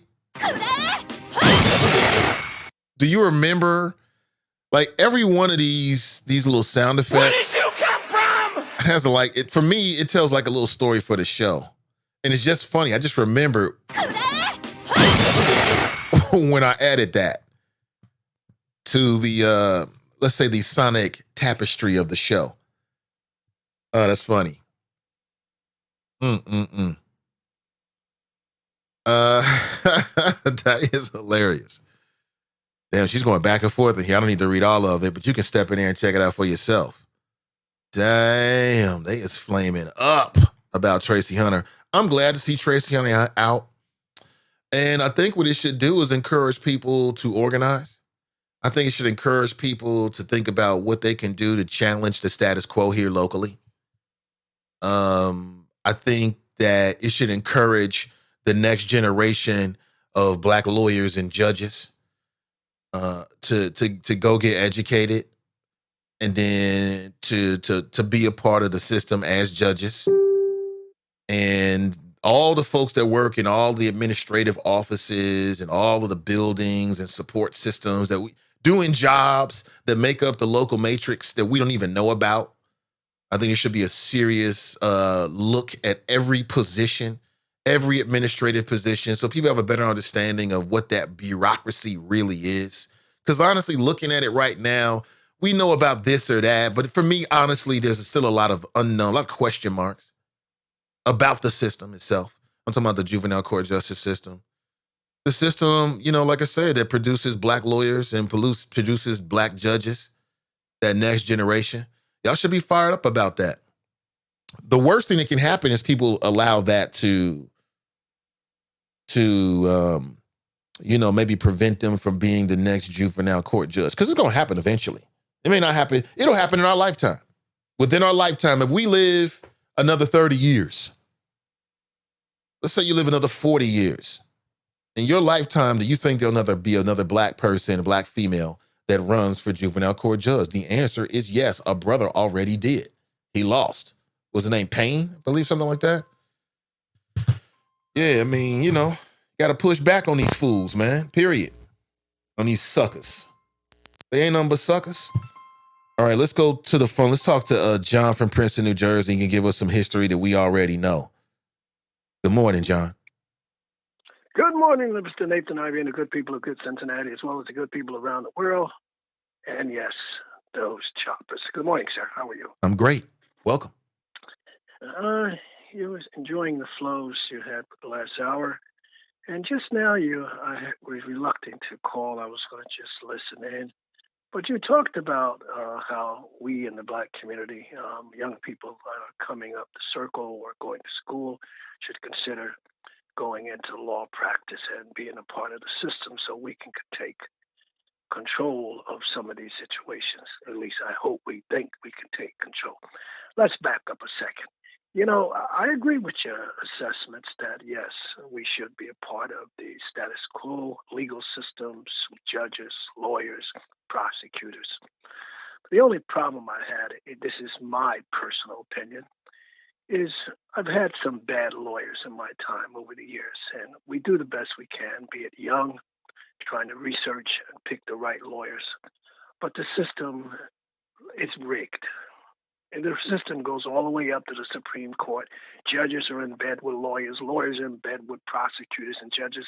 It's a game. And hopefully you can pick the right lawyer, be it whatever case you're going into. But I'm going to be honest with my experience in the legal system.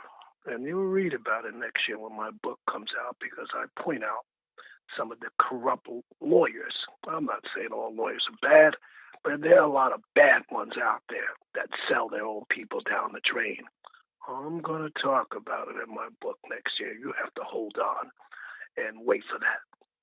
But my experiences with lawyers, every now and then you run into some good ones.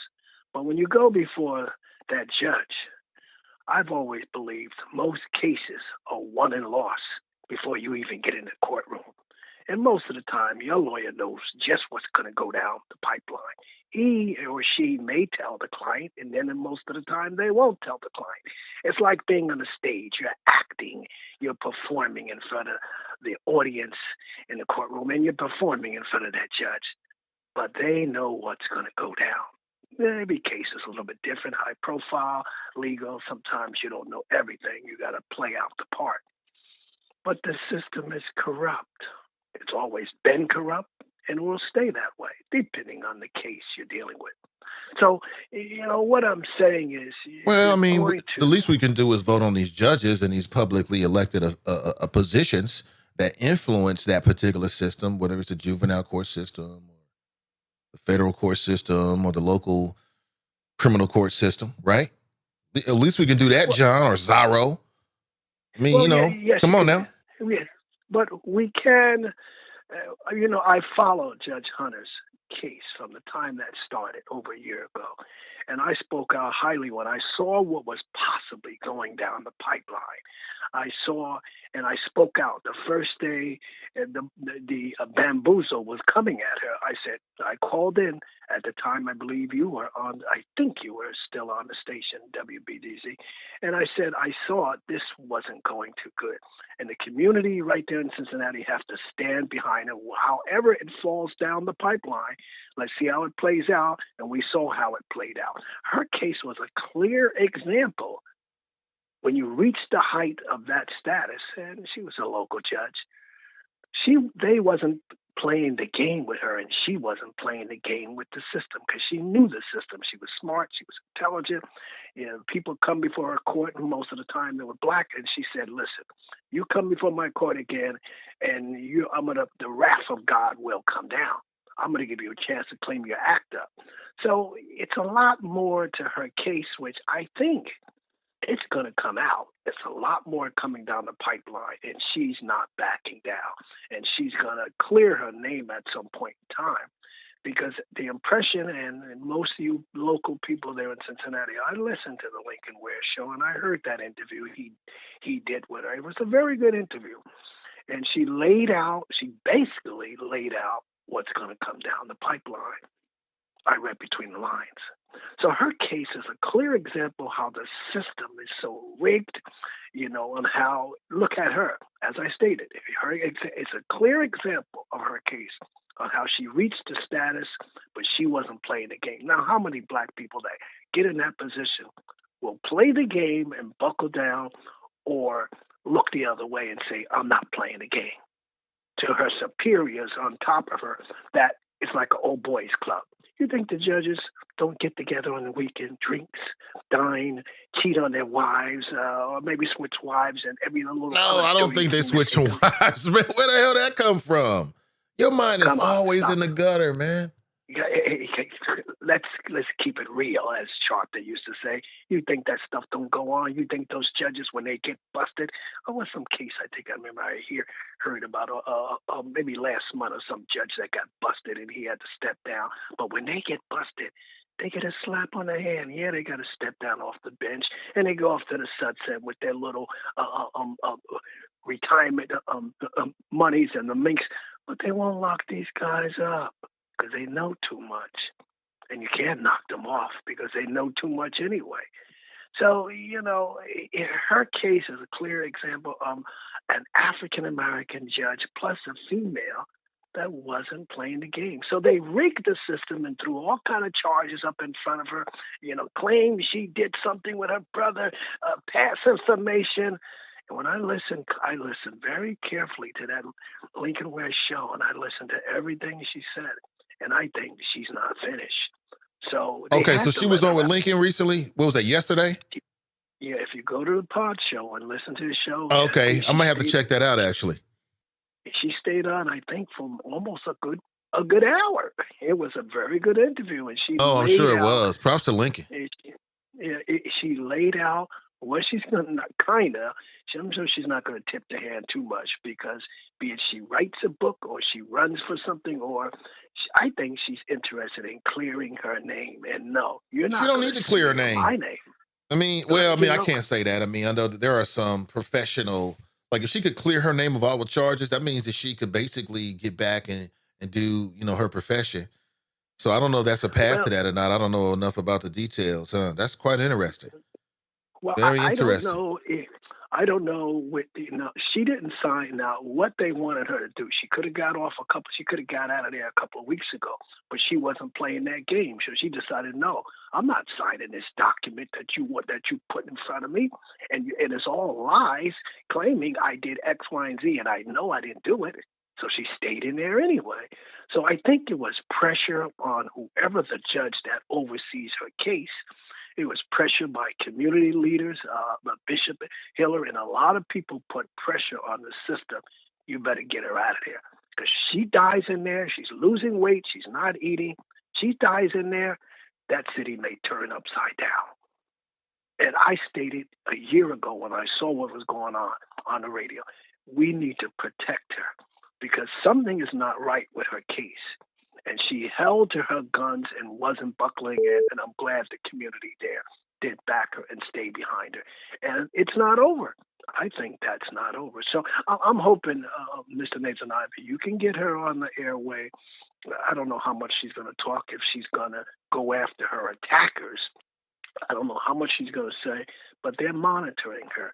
And then when she had threats in the precinct, I mean, I followed it. It was interesting how she stuck to her guns.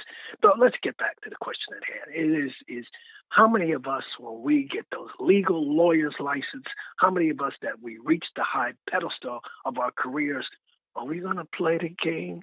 Or are we going to look over our shoulder and say, sorry, brother and sister, I can't help you. Tell the truth. Now, I'll give you another clear case, and then I'll let you go. I had a lawyer I was dealing with, so I won't get into too much of the details, because it's going to be in the book. But this lawyer, for 7 years, he knew I had a lawsuit.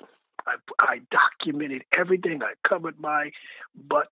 I dot my lines, crossed the T's, took notes of everything, and I photographed and I recorded my superiors, because I knew what was coming down the line. I just had to hang in there and stick with it. Did I get the support from the local organizations? No, I knew I wasn't going to get them. I didn't bother them. I dealt with it on my own. But I grabbed a handkerchief-wearing black lawyer that could have told me the truth and said, listen, we got to go before the state court. See, it's a lot more. You grabbed him. Well, no, I was referred to him by somebody. I had a choice with 3 lawyers, 3 black attorneys. And after interviewing 3, I picked him. Okay. And little did I know, he told me I had a case, and he knew I had the goods on this corporation. So what happened? Long story short. In order. Long story short, when it came down to it, just before the final judge had to send it up to the next judge, he sat there in court and sold me out. I saw it coming down the pipeline, because the way he was acting just before we went into court, I could see this guy is not going to represent me. I'm going to have to deal with this on my own. So I prepared myself for it. He sold me down the road. And that's what you see with some of these lawyers. I'm not saying all black lawyers but a lot of them will sell you out unless you do your research and realize hopefully they will tell you the truth and tell you what's going on. Are you saying lawyers in general or black lawyers specifically? Black lawyers, some. I'm not saying all black lawyers, but sometimes all I'm saying is to the public, you better do your research on who you're hiring to represent you. And even if you do your damn research, It's not no guarantee when you get into that courtroom. If you don't monitor what that lawyer is doing and what the judge and and everybody is in that system, you can be sold down the drain. We And get that's that. what he did. Do your research. That's smart. Do you research? But once again, it's nothing guaranteed because the whole system, from Supreme Court all the way down to your local judge, 90% of the time is rigged. And Judge Hunter saw it Rigged? firsthand. She saw it firsthand. But she was smart enough This to know guy. her. She knew her law. She knew the law. And that's the thing they couldn't get her. She was smart enough and knew the system. They wanted to get rid of her. And they were doing everything humanly possible to get rid of her, and they couldn't. But they knew if she died in that courtroom, all hell might break out in that city. Is that what she said? No, she didn't say it. I read between the lines. I boy. saw was possibly if they kept her in there, what was going on, because Bishop Hiller was staying. He went in there to visit her, and he could see she was losing weight. She wasn't eating right, and she even stated in the interview with Lincoln that she wasn't eating that food in there. She said the food was horrible. She wasn't eating it. And then the way those prison guards were treating her, it was a good interview. You got to go to that interview that Lincoln Red did. She said they were treating her horrible. Even some of the prisoners in there saw the way she was being treated, and they were backing her 100%. And even some of the prisoners were sitting Fame was wrong to people. Mm-hmm. That the system was wrong. So, you got some of our people that are bought and sold, handkerchief, drinking the Kool-Aid. Wait till my book come out. I'm going to tell it all. Oh, boy, can't wait. This damn book. I'm all not right, holding man. back anything. Good, man. No, I'm listening to you, and I heard you mention, that our people, yes, should be in the system. Yeah, I agree with that. All I'm stating is to people, you better do your research when you hire a lawyer. And hopefully that lawyer, he or she, will tell you the real deal. And all right, not just John. fluff it over because they want their third. I'll leave it like that. Have a nice day. Okay, Pamela, you can get out of the shower now. Have a nice day. I just want to rack him just because at the very end. That man is so, man, it's just so difficult. It really is. Every day. Takes strength. It really does. I need a mental health screening after talking with John. I'm wondering, are they going to do mental health screenings this weekend at one of the First Lady's Health Day locations? Did you know that more than 100 new HIV cases were reported in Hamilton County in 2016 and 2017? And you can get tested for free confidentially. The rate of Black males living with an HIV diagnosis is 5.9 times that of white males. Did you know that? The rate of Black females living with HIV diagnosis is 12.4 times that of white females. Learn where you can get HIV testing for free here in Cincinnati. And all you have to do is to follow the link that I just posted inside the Chop Shop. There it is. Check it out. The First Lady's Cincinnati health screenings are going to take place October 13th at various locations. And they're going to be offering numerous screenings. And I don't think we talk enough about HIV. It never really comes up until it's a problem. I think that the difference in those numbers between Black and white, I want to say, is education. So if this information is not right for you right now, file it away. Because maybe, between now and then, you may think of somebody who you might want to share it with, or you might want to step out. Every single year, hundreds of people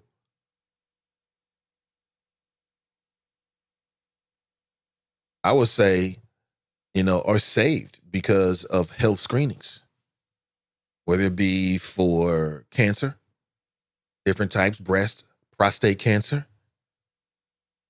And I think prevention is the key. I think that when you know your status, just thinking back to my days of being single and doing whatever. You know what I'm saying? Um, when I would take a test, like that time after taking a test was when I was always at my best. Where I was in my most like I'm absolutely wearing a condom every single time because I had just taken a test. I knew I was cool, right? So I wanted to protect that. I don't know if that's just me. I'm just being honest with you. You can visit following various locations this Sunday. That's October 13th, and receive a free HIV test from the First Ladies for Health. And they will be at numerous locations, including New Prospect Baptist Church in Roselawn, New Jerusalem Baptist Church in Carthage, Rockdale Academy in Avondale, the Word of Deliverance in Forest Park, the Evanston Recreation Center in Evanston, Seven Hills Neighborhood Houses down in the West End people, the YMCA downtown on Elm Street, Mother of Christ Catholic Church in Winton Hills.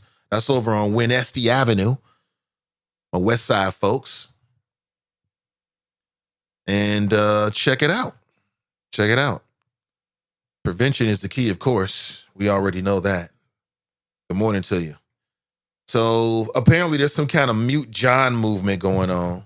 Cats ain't feeling John right now. I don't get it. People talking about his voice. John says something that was real funny as hell. He was talking underneath me and he said something. I can't even remember what it was now, but that man, I never understand our people. Jesse writes, I have to agree with John about doing your research when hiring a lawyer. I had a few that were terrible and all of them were white. Well, Jesse, that was the point I was trying to make. Black, white, or whatever. You call in a plumber. You call in a service to you looking for insurance. I don't know about you, but I ask around. If I'm looking for a dentist, I'll ask people that I know. If I'm looking for, like a little while ago, I was looking for a dentist to get some teeth work done that I'm going to be having done coming up soon. And I reached out.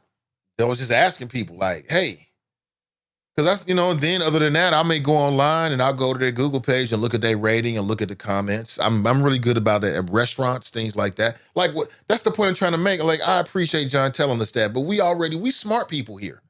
We're not dumb black people in this room. This is smart. This is the smart black people room. So we get it. TNT race, y'all killing me about John.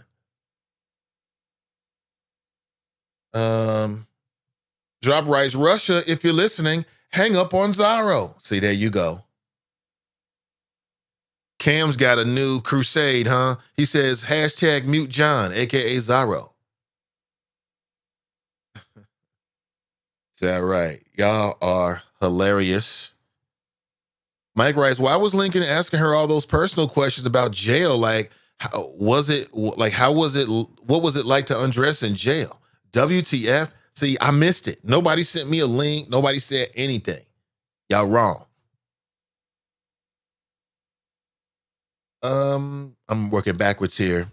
TNT writes, Kevin Aldridge from the Inquirer emailed me last night to ask if I want an update, my open letter to the judge to reflect the current commentary.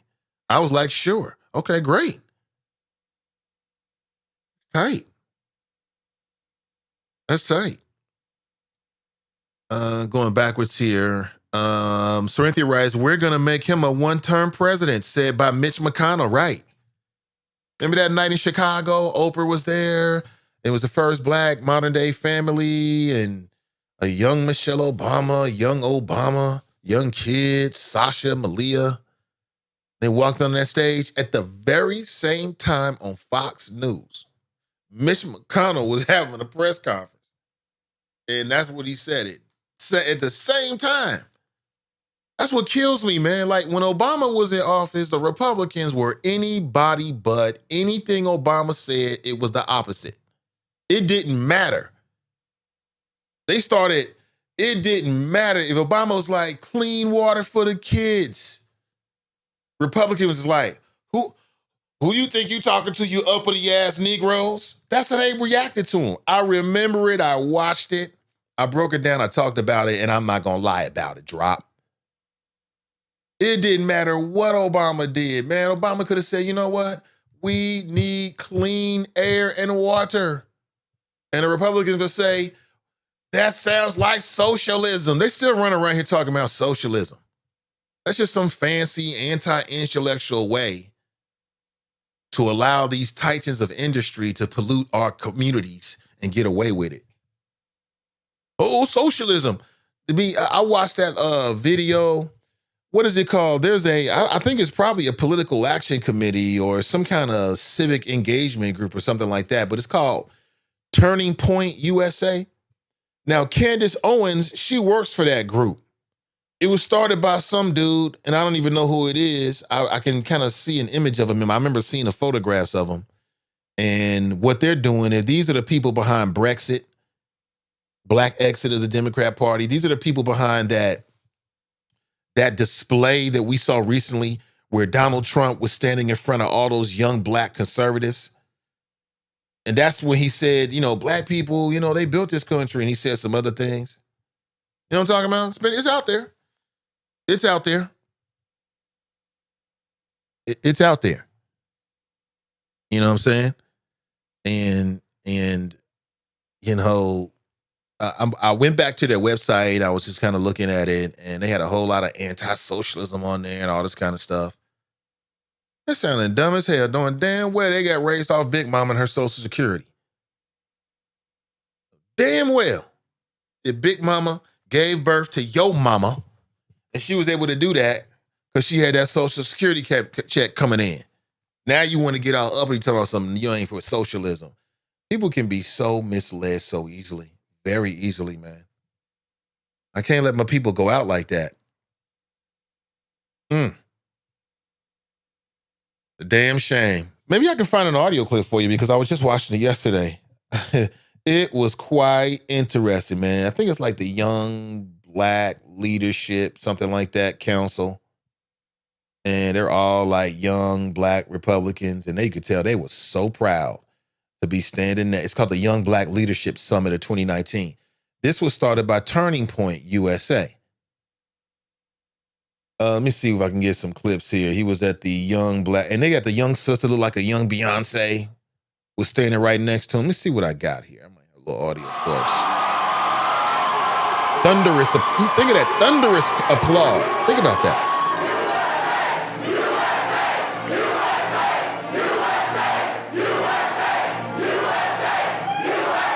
All black room, y'all. All black. Or as I say, majority black. Vast majority.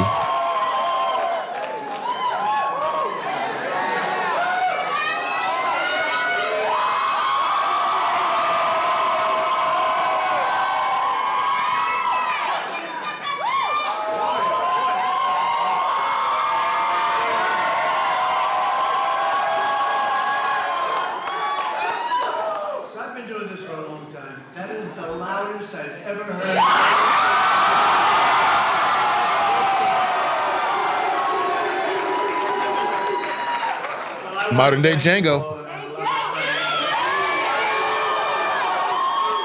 This is a place, 1799. It was built 1799. Started off with number 6, John Adams, president. And it's a memo to Trump, 1799 wasn't a particular good year for my peeps. Broke the sound barrier. I've never heard. Wow, they screaming. Oh my good Lord, they are screaming loud for this man. They are excited. Look at the crowd. To welcome everybody and these incredibly talented and unbelievable, patriotic young Americans. I thought that was Beyonce at first. I would be almost willing to bet, maybe even willing to bet, somebody in that audience right here, right in front of me, is going to be standing here someday. You got a good shot. You have a good shot. You've done incredible work to get to this position, and I have tremendous respect for it. We're glad to be joined by our terrific Vice President, Mike Pence. All right, enough of that. I mean, I definitely don't want to hear from no damn Mike Pence. I said we have to wait for him or her. But this guy has a following like very few people. That's a little bit of Trump, man. He is appealing to me. Like I told you, Dropper said it to you. He's right. He's looking at this right here. Because the Republicans love this. And again, if these young people can articulate why they feel this way, and they might have some really good, sound reasons. The media is attacking him, but when they attack him, they are attacking us. Because he is out here fighting for us. And they are harassing you, Mr. President, so they are harassing me. I want to say one more thing here. A while back, President Trump. That's way too close to we's both sick, boss. We's both sick. You sick? I'm sick. What the? Now, either it's two ways of looking at it. It's two ways of looking at it. I'm going to be honest with you. I'm not sure who this young brother is, but he seems to be somehow connected with this because he's saying, like, you know, these possesses wees and stuff like that. So let's say he's the leader of this group, or he's a representative of the group. And he's saying, he's saying it's two ways of looking at it. Either he is a Kool-Aid drinker, or he's a Jedi Knight. Is either way. And he's employing Jedi mind tricks on Donald Trump, which all you got to do is, when flattery is your soft point, I mean, anybody can dupe you, right? All you got to do is say some kind words. The media is attacking you. And when they attacking you, they attacking me. And when you attack me, you attacking us. You know? And you should have saw it. You know, Donald Trump, he reached out and touched him. He's like, oh, thank you. Because that's what Donald Trump, if you know anything about, I think we've been in office enough to know, to kind of get a sense of his psychological profile. That's the kind of shit that really, you know, makes him feel like a real man. Makes him feel like a big shot. Makes him feel like he's a president, like he's a smart guy. And if that's your weakness, anybody's going to get you. But let's go back to this. Said when he was talking to the black community, if you vote for me, what do you have to lose? Because the do-nothing Democrats have done nothing for the black community. 2020 is around the corner, and we have a lot to lose now because President Donald J. Trump has done so much for the black community. Thank you, President Trump. Well, let's stop right there. To all my Democrat fans, you got to understand, there's a lot of truth to what the brother just said. If you go down along if you line people up and ask them how they feel about the Democrat Party in the African American community, you're going to get one overarching against people can give you a lot of different reasons and explanations and things like that, but there's going to be one constant thread among all of them. You haven't done enough. And when you ain't done enough, that the do-nothing Democrats is like it's a shorter step to that. So y'all got to deal with that. Simple as that.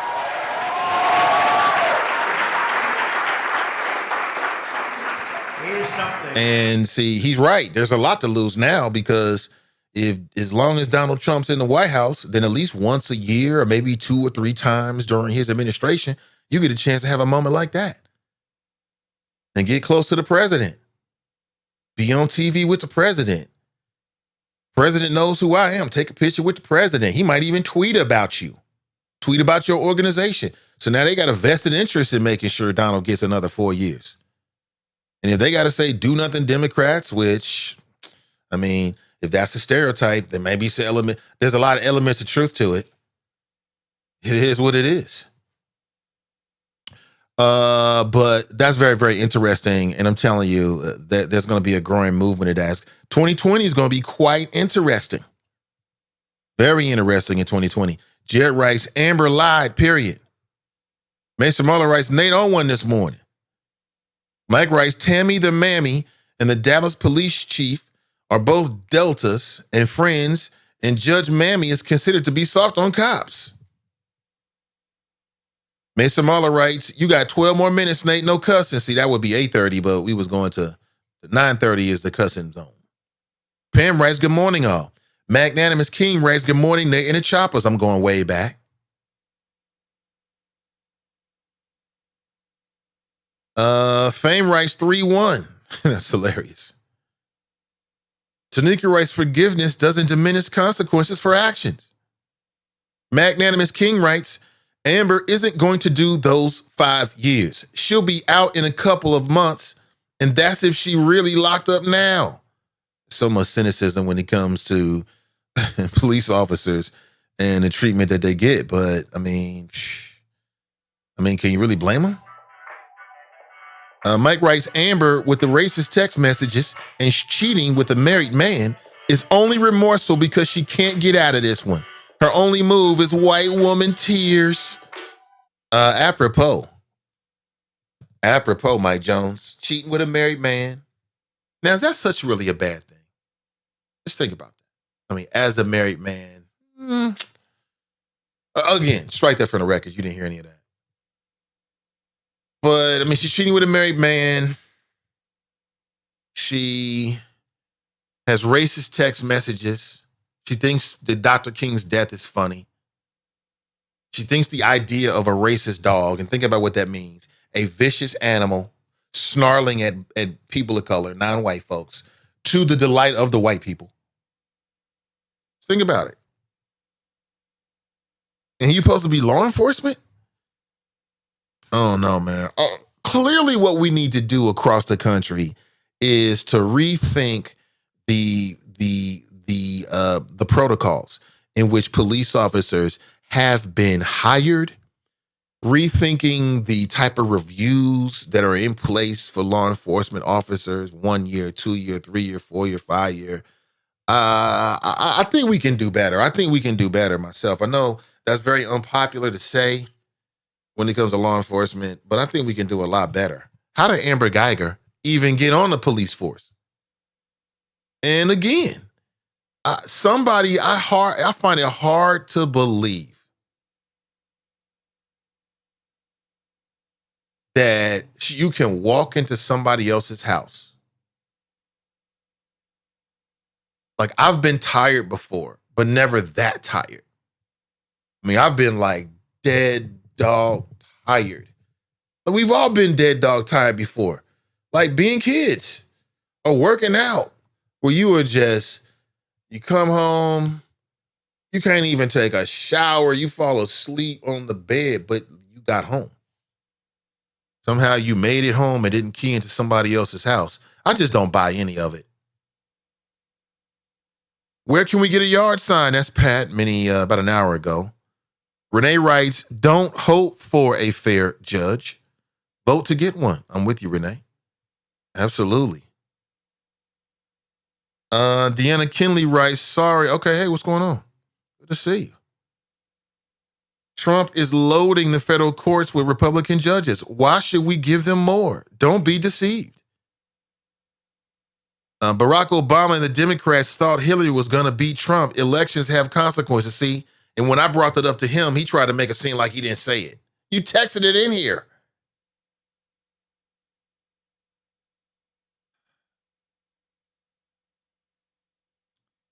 This man. Looks like a couple people are going to be in touch for yard signs. That's great.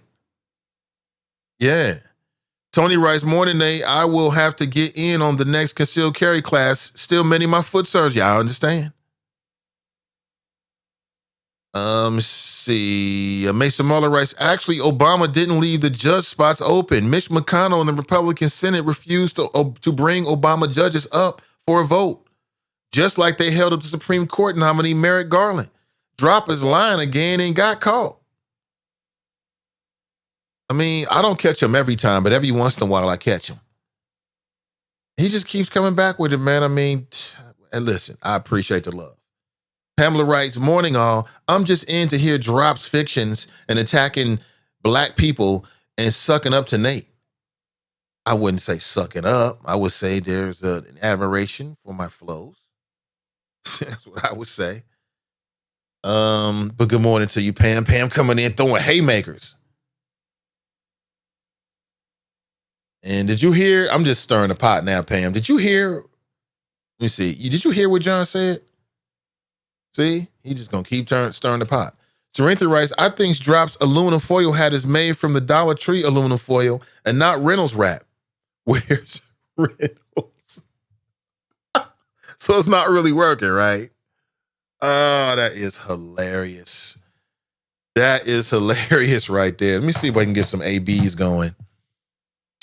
Quite funny. Quite funny. Appreciate the chuckles this morning. I love a good chuckle. Great having you with. No, not yet. Mason Marler writes, this fool just destroyed this argument by mentioning federal judges. He's like Trump on the tarmac. Give him enough time and Drop will bury himself in lies. Hashtag got him. Oh, man. He is a funny guy, though. I appreciate it. Did Nate get a new track phone? I don't think so. Hope not. Hope not. All right, let me catch up here. Let me see. John Hunter's response to Dieter's attempt to be the great white hope had me talking back to the radio like, you damn right. Mason Marler writes, John tried to sue Viagra. You are hilarious. Why are you going there, man? John, what does John say? Something about, oh, you know, they trading wives back there. You know, they all swingers. I'm like, really? What movie did you watching? Oh, man. John thinks that all the judges are trading and sharing behind closed doors because they judges. Is that what's going on? How do you know this, John? Oh, man. Deuce Bigelow. John Deuce Bigelow from Princeton, New Jersey. Doesn't really work. All right, see. Cam writes, hide your wife and children when John comes to town. Yeah.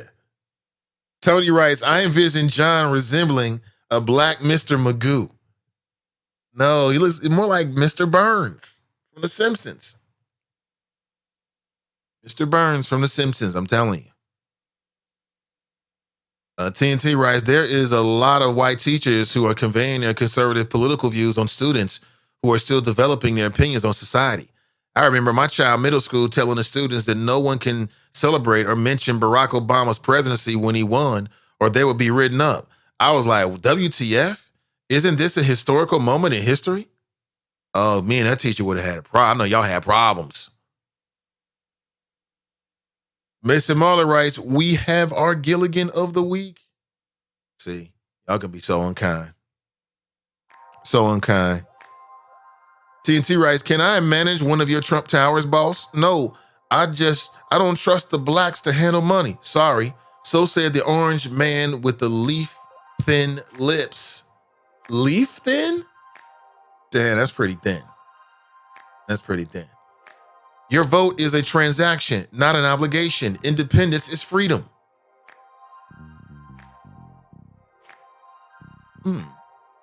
Really? Yeah. Thank you for being here this morning. I really appreciate you. I've had a great time. And if you missed it, circle back and check out my interview with Janaea Trotter this morning. What do you think of Janaea Trotter? And put this in your calendar.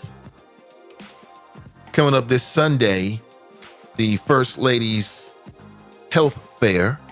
That's October 13th. 12 locations, one day. And I put a link inside the Chop Shop and on my Facebook page, on my social media. Check it out for yourself. They're going to be doing free screenings, free health screenings for you and your family.